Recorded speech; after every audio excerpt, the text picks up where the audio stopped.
Oh, it's sunny out this morning. Hello and welcome back to another XC episode. Now we're going to start on the body in this video because the chassis, I'm waiting on a couple bit more parts to keep going with that. So, I'm going to pretty much show you what we're going to do with this thing, but the first mission is to get it from here up into the shed vicinity, which is easier said than done. I think it's going to have to be a situation of forklift it up, but the forklift gets bogged going up there, so we might have to get car on forklift, on bars, strapped up, towed up. Oh, it's going to be a whole mess. Monique's going to fetch the forklift at the moment. We'll see how we go with this. Get the max tracks. Get the max tracks out. And then I'll let you all know what we're actually going to do with this thing.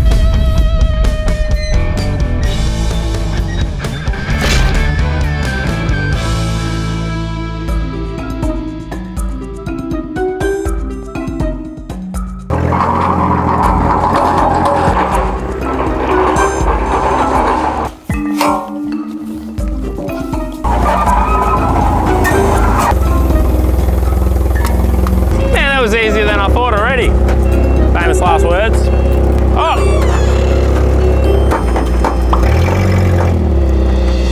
Look at that.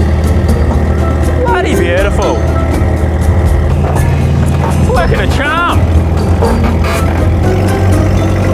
Yep. Look at that precision. Oh. Alrighty, we made it up in one piece. And I'm not talking about the car. I made it up in one piece. Anyway, here's the plan, what we're doing. Engine bay, we're gonna worry about later. It's all about fitting that massive motor, but I wanna do some stuff on the bodywork. The plan is to weld both doors together. You heard me right. We're welding the front door, welding the back door, and I'm gonna cut this pillar out to make it look like almost a two-door. I'm not sure if I'm gonna weld the top yet. We might leave that just as is and weld to here, but all that'll be welded in the middle and the front, and all the door handles flushed out. The boot's coming off. We're gonna cut the floor of the boot out. Got a fuel cell going in there, bit of bar work, couple of NOS bottles maybe, I don't know, dress it up a bit, but we're gonna get rid of that, and then the whole thing's just gonna be sanded, rust converted, and probably just wrapped it in black. I want this whole thing blacked out, motor, chassis, everything. And I do wanna do some sort of roll cage inside as well. Bit of protection, but it gives it that racy look as well. So we might leave one door off just so I can access for the bar work. We'll deal with one side and get that welded up, and then see how it's looking.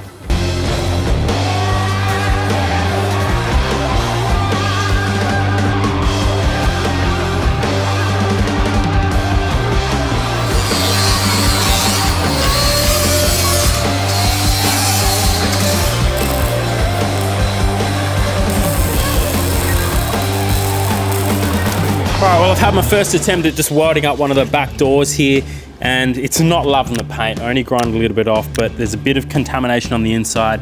Shitty tacks, but it doesn't really need to be that great. Monique's just gone duck down to AJ Steel to grab a little bit of rod that we're gonna throw in here and weld to that.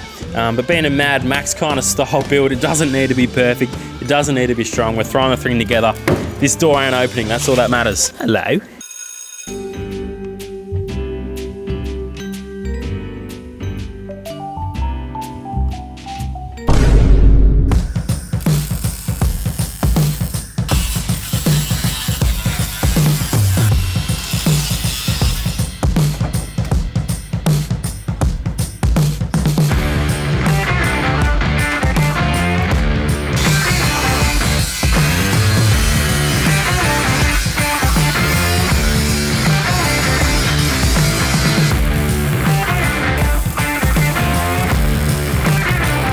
Okay, well the hack job is now becoming an actual hack job. We're gonna hack into this job with the hacksaw. And it is very blunt, quite short. I'm pretty sure it snapped off, but I'm hoping we'll get enough length. So the idea is to cut this pillar out. We've welded the doors, so they're like structurally sound, obviously. And dropped a couple of tacks on the top here, so when we cut the top off, these parts won't move either. So let's see if it works.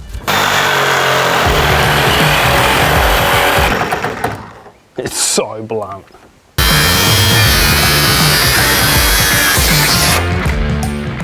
Got electrocuted. See, this is just shit. It's fucking miles off.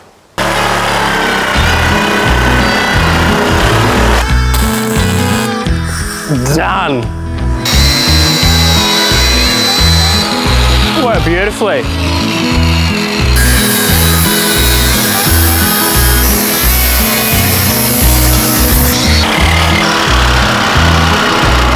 This is your idea.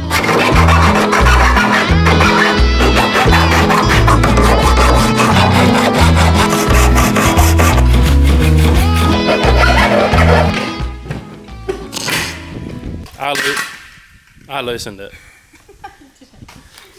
That looks way better. 2-door. Yeah, it's a fucking weapon now. Okay, let's just do the other side. Who remembers the Delica? I'm standing in front of it because I want you guys to not forget about the poor girl. She's coming back very soon. Mitch and I have some plans for this thing. Anyway, we got a giveaway. That's what we're talking about right now. You can win one of these. Now, let me quickly tell you what it is. I've been working with the SP Tools for a little bit and have put some input into this. Now, what we've come up with is a kit perfectly designed for your four-wheel drive. So this is something that you take on the road, you can wrap it up, and it's nice and compact, and it has everything you need beautifully laid out, ready to go. So obviously you got your spanners, Allen keys, vice grips, all that kind of stuff. That normally isn't in the kit. Vice grips are crucial, and then also you got a ton of different little ring spanners and stuff, and you've got all your different adaptions for like Torx bits, all that kind of thing. Anything to do with the car will be in here. Somewhere in here is wheel sockets. They protect your rims, so when you're undoing wheel nuts, they're not going to bug your wheels, and then a bunch of impact sockets as well, so you can use them with a rattle gun or with the ratchet supplied.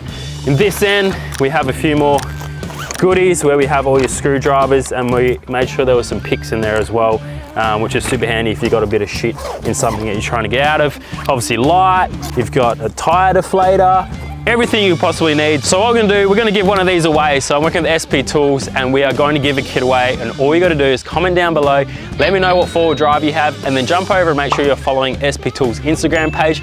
I will be checking that, so when we draw the winner in the next episode, make sure you're following SP Tools on Instagram, and we'll be picking a winner to grab one of these. But if you do want to get your hands on one, I do have a discount code BNB. That'll be only happening for this month only. So if you want to grab on their website, I'll link it down below, code BNB, and you'll have all the tools you need to go forward driving. And let me know if you want to add anything else, because we are taking feedback. If there's something you think that's missing, let us know, we'll add it in. Back to the episode. Okay, I'm going to take the fuel tank out. It's a little bit on the bad side, but you can also, it's got the quick release, so you just, you don't have to fuck around with a spare tire, you just take it out. It's pretty simple.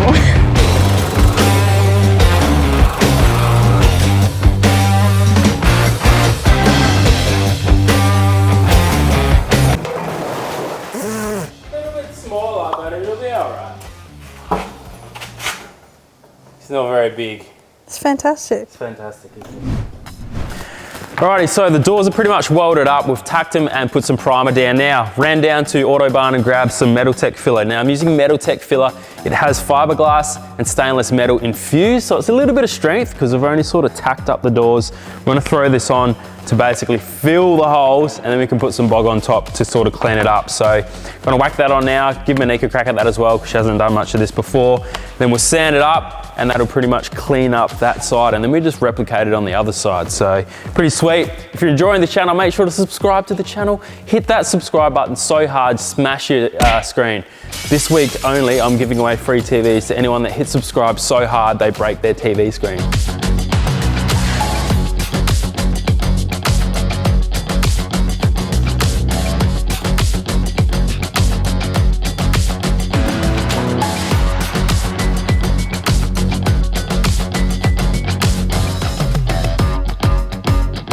Right, well, we may have got a little bit carried away on the bodywork.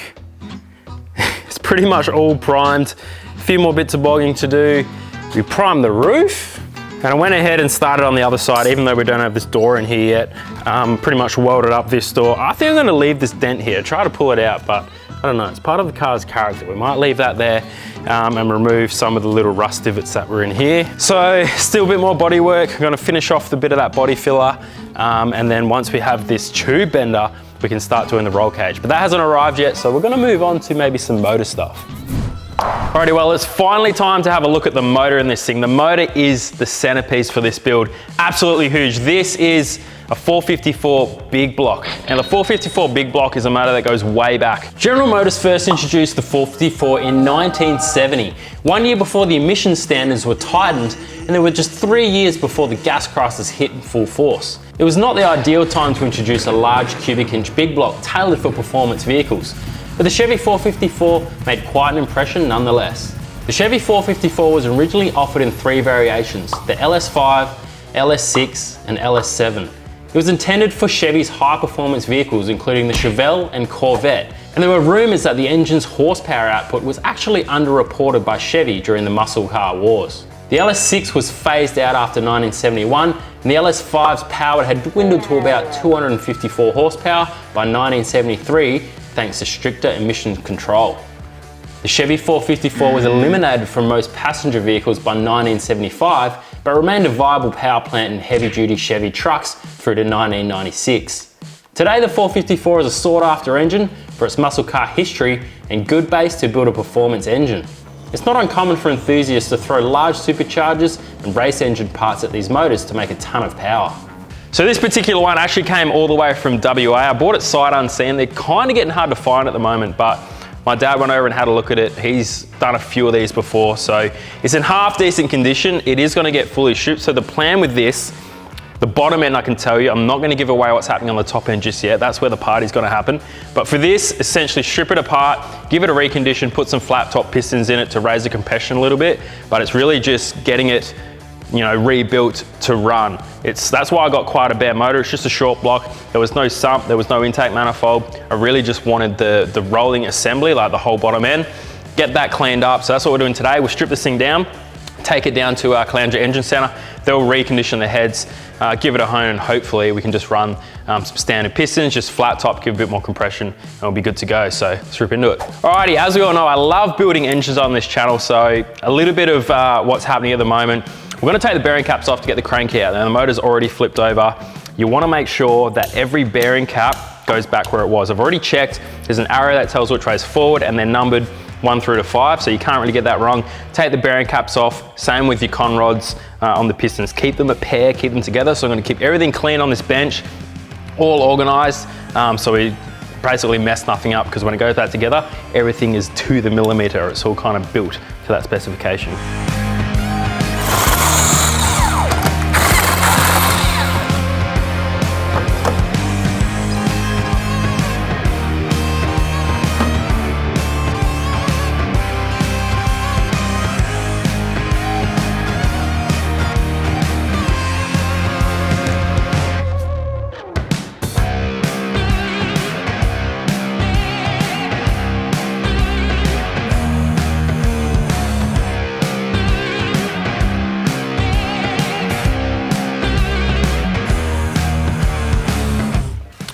Alright, the motor is apart. Took me an hour or two, everything's out. Now the heads don't look too bad. There's a little bit of water in there, but I think that's from it sitting outside. It hasn't taken on water as it's running. The block's pretty good too. There's not much lip at all. I reckon we'll get away with a hone, so we don't have to go to bigger pistons. So let's head down to Jeff from Challenger Engine Center. He does all our machining work. See what he reckons, throw it in. Between you and me, I reckon we're getting this motor back looking brand new. We won't even think it's the same thing. The next day. Alrighty, we're here. We're back down with Jeff, Challenger Engine Center. Now, he was the guy who did all the machine work on the 80, that 1FZ, that made a shit ton of power. We're back here doing the big block. So the idea, bit of a cleanup. Now, we did discover it spun a bearing, didn't it? Was it on the crank there?